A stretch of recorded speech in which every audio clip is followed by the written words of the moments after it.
তাকে ওখানে একটা বালুর জমা ছিল রাস্তার পাশে, তাকে প্রথমে বালুর মধ্যে চাপা দিয়ে দিয়েছিল। তারপর সে কোনো মতো ওখান থেকে ওঠার পর বেধড়ক তাকে মারধর করা হয়েছে এই মর্মে যে সে একজন মুসলমান, মুসলমানকে থাকতে দেওয়া হবে না। যেরকমটা বাংলাদেশে মৌলবাদী শক্তিরা হিন্দুদের উপর আক্রমণ করছে, এখানেও ঠিক ভারতবর্ষের মধ্যে মৌলবাদী শক্তি যারা আরএসএস এর বিচারধারায় বিশ্বাস করে, তারা এই নিরপরাধ নিরীহ একজন লোককে, গরিব লোককে, সে মুসলমান বলে তাকে বেধড়ক কালকে মারধর করা হয়েছে।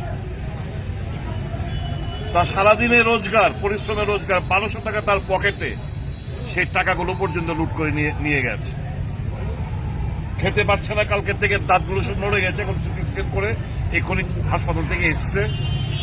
আর ও ডাক্তারের জন্য অপেক্ষা করছিল, সিটি স্ক্যান রিপোর্টও পাইনি। যে মাত্র শুনেছেন যে আমি আসছি, সে ছুটে এসছে থানায় যাবে করে ঘটনার বিচার চাইতে।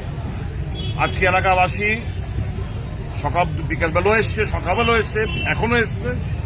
শুধু একটাই, যারা দোষী তাদেরকে গ্রেপ্তার করো, দৃষ্টান্তমূলক শাস্তি দাও, যেন ছোঁয়াচে রোগের মতো এটা যেন না ছড়ায়।